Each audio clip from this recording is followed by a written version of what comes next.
I had always dreamed of living by the water. After 15 years working corporate jobs that drained my soul, I finally saved enough to purchase a modest home on Lake Evergreen. Nothing extravagant, just a small 3-bedroom with a yard that sloped down to the water. But it was mine. Every morning, I would wake up to the sight of sunlight dancing across the surface of the lake. Every evening, I would fall asleep to the gentle lapping of water against the shoreline. 6 months after moving in, I purchased a jet ski. Not one of those aggressive, oversized models that roar and disturb the peace. Just a simple 2-seater that allowed me to glide across the water. It became my therapy. After decades of concrete and traffic, the freedom of skimming across open water felt like medicine for my spirit. The trouble began when I decided to build a small dock. Nothing elaborate, just a wooden platform extending 10 feet into the water where I could park my jet ski instead of hauling it up and down the sloped yard every weekend. I checked the county permits, filed the appropriate paperwork, and received approval within 3 weeks. The morning after I completed the dock, I found the first notice pinned to my front door. The paper was crisp and official, with the Lakeside Estates Homeowners Association logo emblazoned at the top. The language was cold and impersonal. Notice of violation, unapproved watercraft, and unauthorized structure.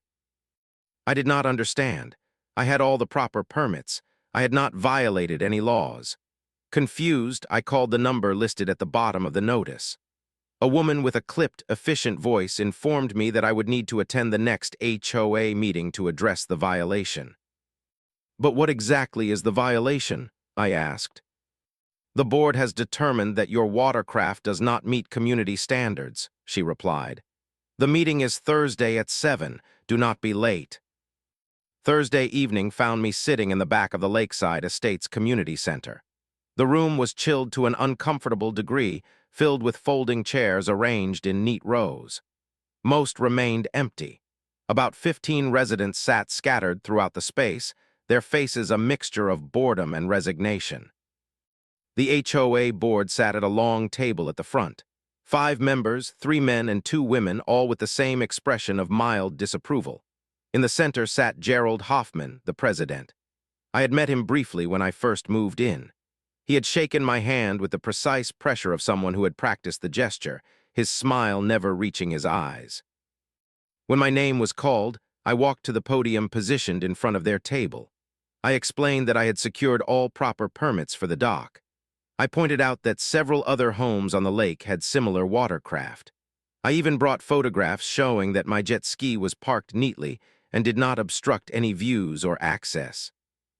Gerald Hoffman did not look at my photographs. He leaned forward slightly, fingers steepled. "Mr. Mitchell, while we appreciate your enthusiasm for water recreation, the board has determined that your particular watercraft and dock installation do not meet the aesthetic guidelines of our community." "What guidelines specifically?" I asked. "I have read through the HOA documentation and found nothing prohibiting small watercraft." A woman to Hoffman's right, Patricia something, spoke up. "The board reserves the right to make determinations regarding community appearance and safety." "But there are at least 6 other jet skis on the lake," I said. "Those have been grandfathered in," Hoffman replied smoothly. "New installations require board approval, which you did not request or receive." I felt my face growing hot. "I received county approval." "The county is not the HOA," Hoffman said, his voice condescending, as if explaining something to a child. "You have 14 days to remove both the watercraft and the unauthorized dock, or you will face daily fines of $100. Additionally, failure to comply may result in a lien against your property." I left the meeting with my hands shaking, not from fear, but from a slow-burning anger that had begun to build in my chest. In the parking lot, I stopped and looked back at the community center. Through the windows, I could see Hoffman smiling, chatting with the other board members. They had already moved on, already forgotten me. But I would not forget them, and I would not back down. That night, I pulled out every piece of HOA documentation I had received when purchasing my home. I spread the papers across my kitchen table, a cup of coffee growing cold beside me as I pored over every paragraph, every line, every footnote. The HOA guidelines were extensive. 57 pages of rules governing everything from acceptable mailbox designs to the percentage of native plants required in front yard landscaping. I found regulations for fence heights, shed placements, and even the color temperature of outdoor lighting. But nowhere in all those pages of meticulous control was there a specific prohibition against jet skis or small docks. What I did find, tucked away on page 43, was a vaguely worded clause that sent a chill down my spine. The board reserves the right to evaluate and restrict any installation, vehicle, or property modification that may impact community safety, aesthetics, or property values, at its sole discretion. At its sole discretion. 4 words that essentially granted them unlimited power. 4 words that transformed guidelines into weapons. I continued searching until dawn broke over the lake. The water glittered innocently in the early morning light, mocking me with its beauty. My jet ski sat covered at the end of my little dock, suddenly transformed from a source of joy into a target. The next day, I drafted a letter to the HOA board. I was polite but firm, pointing out the ambiguity in their guidelines. I requested clarification on what specific aesthetic standards my jet ski violated. I attached photographs of the other watercraft on the lake, asking for an explanation of the inconsistent enforcement. 1 week later, I received their response. It was not a letter but another violation notice. This time, the fine had increased to $150 per day. A yellow sticky note was attached with a handwritten message. Second notice, compliance expected immediately. I decided to try once more with a personal approach. I called Gerald Hoffman directly, having obtained his number from a reluctant neighbor. Mr. Hoffman, I am trying to understand the specific issue with my jet ski. If there are guidelines I have missed. The issue, Mr. Mitchell, he interrupted, is that you seem to misunderstand how our community operates. The board has made a determination. Your continued resistance only makes things more difficult for everyone involved. But there is nothing in the rules that specifically. Perhaps you should consider whether Lakeside Estates is the right community for you, he said, his voice hardening. Some people simply do not fit well within structured environments. The line went dead. He had hung up on me. The following day, I noticed a car driving slowly past my house. It was Patricia from the HOA board. She did not wave but stared openly at my property as she passed. 2 hours later, Hoffman himself walked along the community path that ran behind lakefront properties. He stopped directly behind my home, took out his phone, and appeared to take photographs. I was being watched, documented, judged. When I checked my mailbox that afternoon, there was a third violation notice. This one cited not only the jet ski and dock, but also claimed my garbage bins were visible from the street. They were not. And that my mailbox paint was chipping. It was new.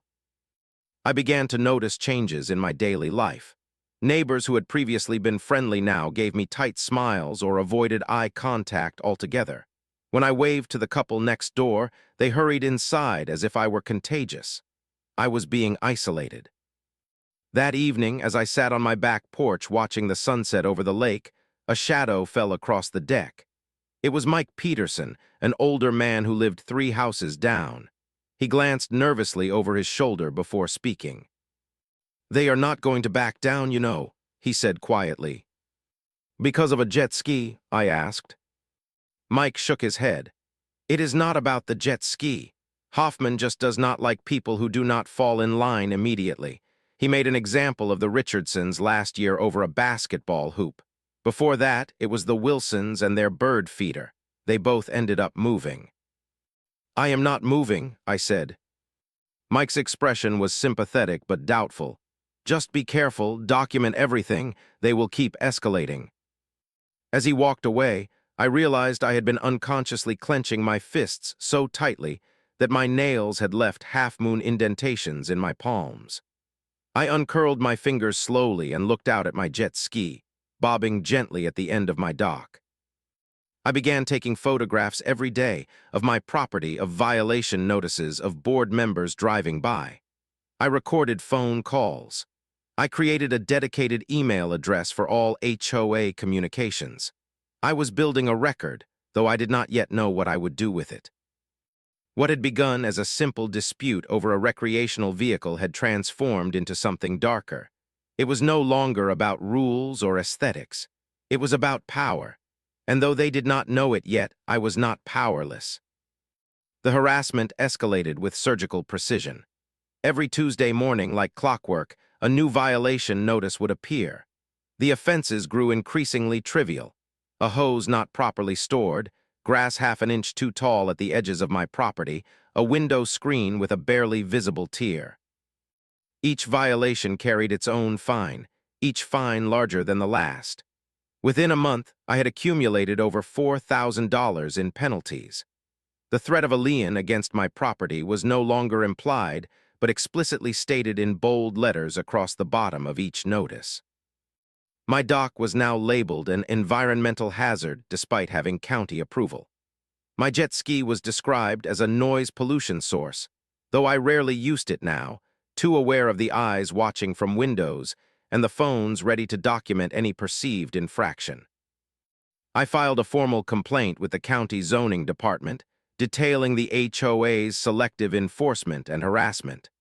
The clerk listened sympathetically, but her response deflated my hopes. Homeowners associations operate under private contracts, she explained. Unless they violate state laws or their own bylaws in a provable way, the county has very limited jurisdiction. So they can essentially make up rules as they go, I asked. She hesitated. Not exactly, but that vague clause about board discretion does give them significant latitude. Have you considered mediation? I had. The HOA declined, stating there was nothing to mediate. My home, once my sanctuary, began to feel like a prison. I found myself checking the windows before stepping outside. I would tense when a car slowed near my driveway.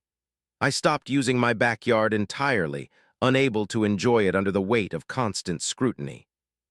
One night, as I sat at my kitchen table reviewing yet another violation notice, I found myself looking at real estate listings on my laptop. Perhaps Mike Peterson had been right. Perhaps it would be easier to simply leave. The thought sent a wave of shame through me. This was my home, my dream. Was I really going to let a group of power-hungry neighbors with laminated name badges drive me away? I closed the laptop. The next day, I was pulling weeds in my front garden when a silver sedan I did not recognize parked across the street. A woman emerged, not from the HOA board, but someone I had seen at the meeting. She approached hesitantly. "Mr. Mitchell." I straightened up, wiping soil from my hands. "Yes." She glanced around nervously. "My name is Lisa Hartman. I live on the other side of the community." She lowered her voice. "I wanted to let you know that this is not just about rules. Gerald Hoffman has something personal against you." "Personal? I barely know the man." "At the last closed board meeting, he was talking about you. He said you represent a dangerous precedent, that if one person successfully challenges the board's authority, others might follow." She fidgeted with her purse strap. "He specifically said he intends to make an example of you." A weight settled in my stomach. "Why are you telling me this?" "Because before you it was us, our koi pond. We gave in and filled it. Before us it was the Richardsons, before them the Wilsons." She met my eyes. "Someone needs to stand up to them." After she left, I sat on my front steps for a long time. The sun set, painting the sky in colors too beautiful for the ugliness I was experiencing. From somewhere down the street came the sound of children laughing, families gathering for dinner, lives continuing normally. That night I made a decision. I would not check real estate listings again. I would not be driven from my home. But I also would not continue playing a game where they created the rules, moved the pieces, and served as the referees. I needed a different approach entirely.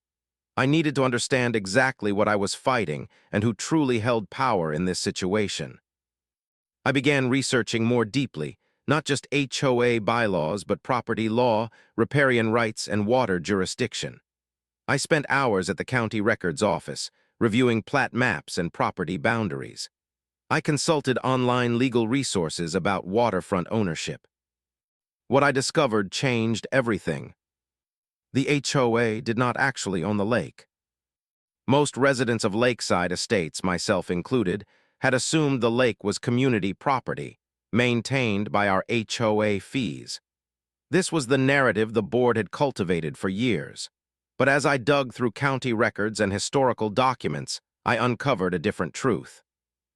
Lake Evergreen was originally part of a large farm owned by the Evergreen family in the 1920s. When the land was sold and developed in the 1970s, the developer had separated the water rights from the land rights. The HOA owned the community spaces, the roads, and the clubhouse, but the actual body of water, the lake itself, had been retained as a separate legal entity. Following this thread was like pulling on a loose string that gradually unraveled an entire sweater. The water rights had been transferred several times over decades. The most recent transfer had occurred 15 years ago to a man named Robert Caldwell. Finding Caldwell proved challenging. He was not listed in any local records. After days of searching, I located a Robert Caldwell in Arizona who matched the age and previous residence history. I drafted a careful letter explaining who I was and my interest in the lake, then sent it with a mixture of hope and uncertainty. 2 weeks passed with no response. Then one evening my phone rang with an unknown Arizona number. "This is Robert Caldwell," said a gravelly voice. "You sent me a letter about Lake Evergreen." My heart raced. "Yes, sir, thank you for calling." "Have not thought about that little lake in years," he said. "My father was from that area. He bought those water rights as an investment back when they were practically giving them away. When he passed, they came to me. Never quite knew what to do with them." "The local HOA acts as if they control the lake," I explained. "They restrict access and usage based on their own guidelines." Caldwell chuckled. "That does not surprise me. HOAs are like tiny governments without oversight, but legally speaking, they do not control that water. I do, or at least the trust I set up does." "Mr. Caldwell," I said carefully, "would you ever consider selling those rights?" There was a pause. Never had a reason to hold on to them, never had a reason to sell them either. What did you have in mind? We spoke for nearly an hour. I explained my situation, the harassment, the overreach of the board. Caldwell listened with the occasional grunt of understanding. He had his own HOA horror story from his condo in Scottsdale. "I would need to have my lawyer review everything," he said finally. "But in principle, I am open to selling. I have no use for water rights to a lake 2,000 miles away." Over the next month, we negotiated terms. I consulted with a real estate attorney who specialized in water rights. The process was complex, but the goal was simple. I wanted to purchase the legal rights to Lake Evergreen. The price was substantial, $47,000, nearly emptying my savings and requiring me to liquidate some investments. But as I signed the papers and transferred the funds, I felt a certainty that it was worth every penny. The transfer was completed quietly with no fanfare or public notice. As far as the HOA knew, nothing had changed. I continued receiving violation notices. Gerald Hoffman continued his slow drive-bys. The fines continued to accumulate. I said nothing. I smiled politely when I encountered board members in the grocery store. I maintained my yard meticulously to avoid giving them additional ammunition. To all outward appearances, I was a man slowly being crushed by the system. But each night, I would sit at my kitchen table reviewing the water rights documentation, the transfer of ownership, the legal boundaries and entitlements that now belonged to me. I consulted with my attorney about the exact limits of my authority and how best to implement it. I was no longer just fighting for my jet ski or my dock. I was fighting for something much larger, the restoration of balance and fairness to our community. The HOA had wielded their rulebook like a weapon for years, using vague clauses and selective enforcement to maintain control. They thought they controlled the lake. They did not anymore. I spent 3 weeks drafting a new set of lake usage guidelines. They were fair, reasonable, and clear. Everything the HOA guidelines were not. But they included one critical new rule. All watercraft and dock installations required approval from the legal owner of the water rights. which was now me. As I finalized my plans, I could not help but smile at the poetry of it all. They had tried to drown me in paperwork and regulations. They never imagined I would own the water. The morning I implemented my plan, the sky was clear and the lake was calm, a perfect reflection of my state of mind. I had spent weeks in quiet preparation, consulting with attorneys, reviewing documents, and planning each step with precision. I began by filing my new lake usage guidelines with the county record's office. The clerk raised an eyebrow as she stamped the documents but asked no questions. This made them official, a matter of public record. Next, I had my attorney send formal notices to each of the 5 HOA board members. The language was professional and unburdened by emotion, a stark contrast to the condescending tone they had used with me for months. The notices simply informed them that as the legal owner of the water rights to Lake Evergreen, I was implementing new usage guidelines effective immediately. These guidelines required all watercraft and dock structures to be registered with and approved by the water rights owner. Any unregistered vessels or structures would be considered unauthorized and subject to removal at the owner's expense. I included a registration form and a deadline of 14 days, the same time frame they had originally given me. The response was immediate and exactly as I had anticipated. At 7:43 that evening, my doorbell rang with an aggressive, repeated pressing. Gerald Hoffman stood on my porch, his face flushed, a crumpled copy of my notice in his hand. "What the hell is this supposed to be?" he demanded, brandishing the paper. I maintained a calm demeanor. "Good evening, Mr. Hoffman. That is an official notice regarding new lake usage guidelines. If you have questions, I would be happy to clarify them for you." "This is absurd. You cannot regulate the lake. The association manages all community property." "Actually, the lake is not and has never been community property. The water rights are privately owned. Until recently, they belonged to a trust in Arizona. Now they belong to me." His expression shifted from anger to disbelief. "That is not possible." "I have all the documentation if you would like to review it. The transfer was completed and filed last month." For perhaps the first time since I had met him, Gerald Hoffman was speechless. His mouth opened and closed without producing sound. Finally, he managed, "This is some kind of trick." "Not at all. It is a matter of public record. You can verify it yourself." I paused. "By my count, you own a boat and 2 jet skis that are currently unregistered under the new guidelines. The 14-day compliance period begins today." He stared at me, his face moving through a spectrum of emotions.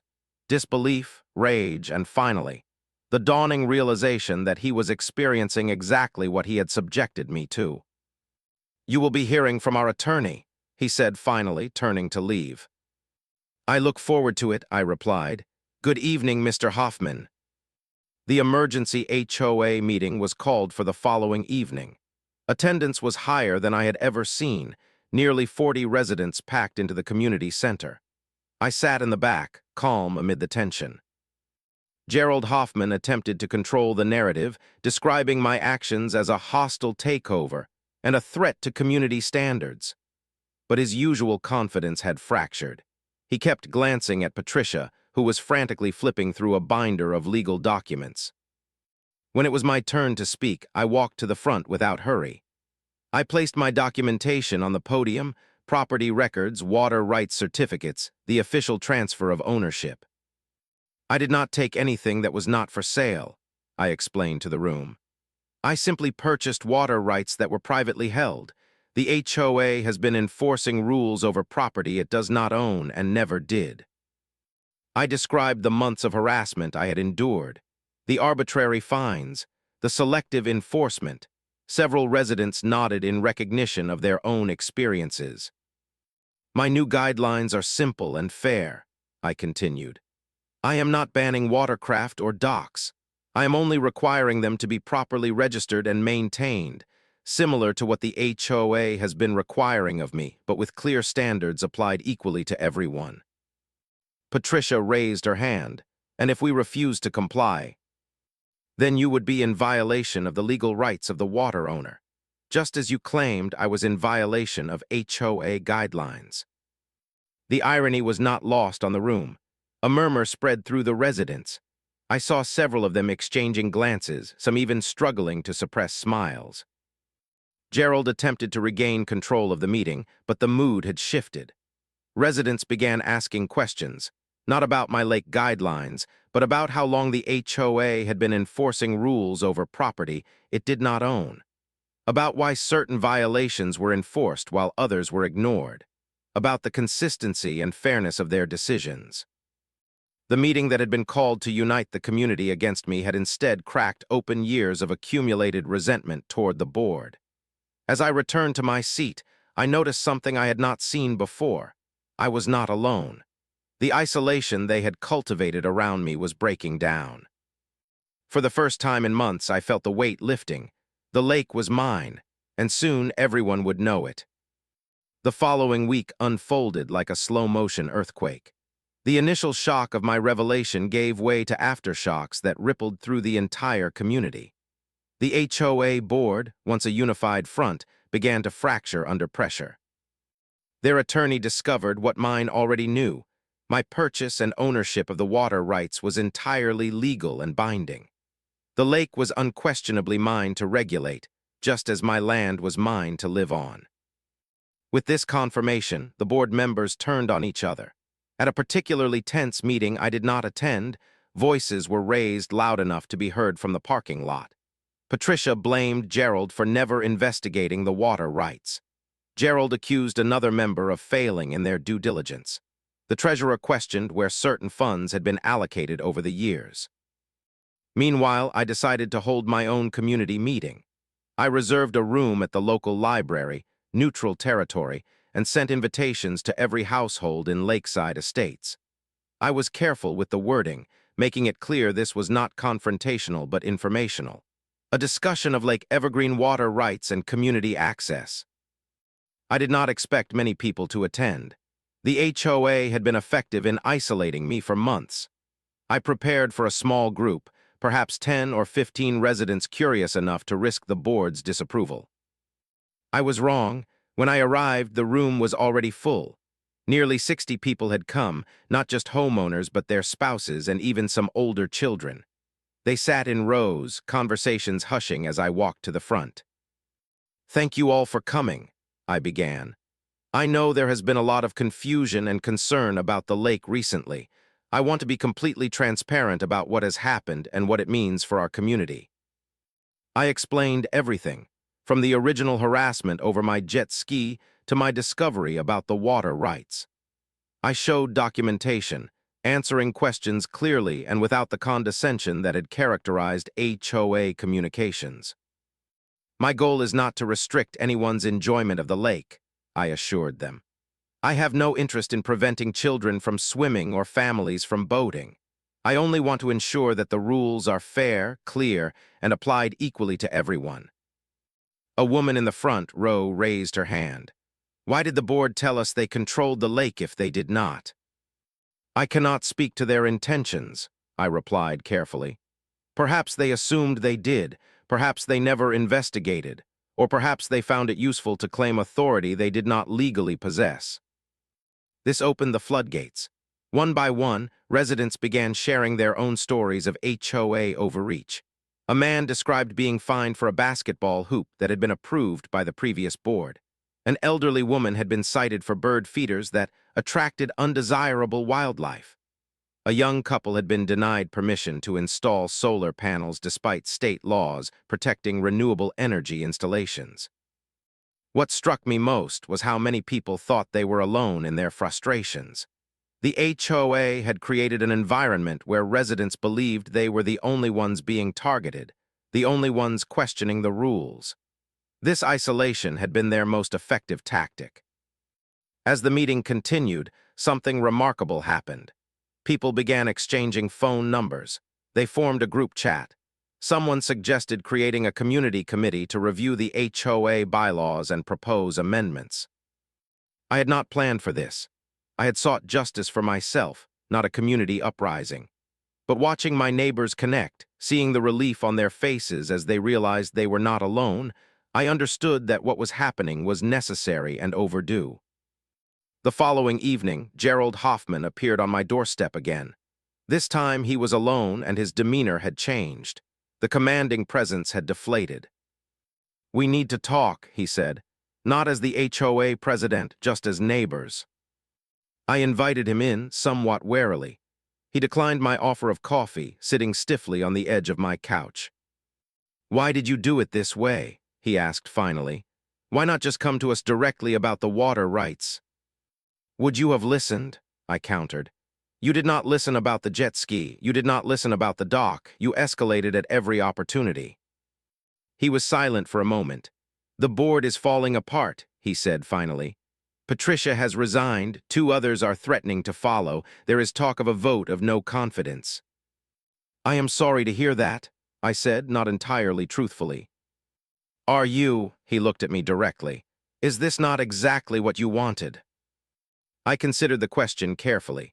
What I wanted was to be treated fairly. What I wanted was to enjoy my home without harassment. What I wanted was reasonable rules applied consistently. I paused. If the board cannot provide that, perhaps it should be reconstituted. He stood to leave, looking suddenly older than his years. At the door he paused. "For what it is worth, it was never personal." "It became personal," I replied, "for everyone involved." After he left, I walked down to my dock and sat watching the sunset reflect on the water. My jet ski bobbed gently beside me. From across the lake came the sound of children's laughter, a dog barking, the normal sounds of community life continuing. Something was shifting in Lakeside Estates. The cracks in the HOA's crown were widening, allowing light to shine through. The vote was held on a Saturday morning in the community center. The turnout was unprecedented, over 80% of homeowners present, a stark contrast to the typically sparsely attended meetings. The energy in the room was palpable, a mixture of nervousness and anticipation. The motion was simple, a vote of no confidence in the current HOA board, followed by emergency elections for new board members. The outcome was decisive. By a margin of more than 3-1, the residents of Lakeside Estates voted to dissolve the existing board. Gerald Hoffman was not present for the vote. He had submitted his resignation the previous evening, along with a terse email to all residents acknowledging communication failures and administrative oversights. Patricia and 2 other board members had resigned days earlier. The emergency election followed immediately. Nominations were accepted from the floor, and 7 candidates stepped forward, a diverse group representing different areas of the community and different perspectives. After brief statements, the voting began. The results were announced by mid-afternoon. The new board consisted of 5 members who had all experienced various forms of HOA overreach in the past. Their first official act was to establish a bylaw review committee charged with identifying vague or problematic rules and proposing specific amendments. Lisa Hartman, the woman who had warned me about Hoffman's vendetta, was elected president. Her first act was to dismiss all outstanding violation notices and fines pending review under the new administration. After the meeting, Lisa approached me. "The board would like to offer you a seat," she said. "Given your involvement in bringing these issues to light, we think your perspective would be valuable." I thanked her but declined. "I think I have been at the center of enough controversy, but I am happy to consult on lake issues when needed." "Speaking of which," she said, "what are your plans for the lake now?" It was a fair question. I had purchased the water rights to protect myself, but I had not fully considered the long-term implications. Over the following weeks, I worked with the new board to develop a comprehensive plan for Lake Evergreen. We established a lake management trust with a board consisting of 3 HOA representatives and 2 independent community members. I transferred the water rights to this trust, with legal provisions ensuring that the lake would be managed for the benefit of all residents, with clear and fair guidelines. My jet ski remained where it had always been, at the end of my small dock, but now it was one of many. As spring warmed into summer, more residents brought out watercraft that had been kept in storage for fear of violations. Children swam from docks that had previously been labeled unauthorized structures. Families gathered for picnics along the shoreline. The fines against me were officially dismissed. The threatened lien was withdrawn. The HOA refunded a portion of the penalties I had already paid, though I donated this money to the New Lake Management Trust for shoreline improvements. The community began to heal. Neighbors who had stopped speaking to each other found common ground again. Weekend cookouts became regular events. A 4th of July celebration brought nearly the entire neighborhood together for fireworks viewed from boats and docks around the lake. One evening in late summer, I sat on my dock watching the sunset. Mike Peterson, the neighbor who had first warned me about Hoffman's tactics, joined me with 2 bottles of beer. "You know," he said as we watched the golden light play across the water, "I have lived here 12 years. This is the first time it has truly felt like a community." "It always had the potential," I replied. "It just needed the right balance of structure and freedom." We sat in companionable silence, watching as a family in a small rowboat drifted past. The father waved. The children called out greetings. I waved back, feeling a connection to these neighbors that had been missing before. "Was it worth it?" Mike asked eventually. "All the trouble, the money spent, the stress?" I considered the question, watching my jet ski bob gently in the water. It had never really been about the jet ski, or the dock, or even the lake itself. "It was about dignity," I said finally.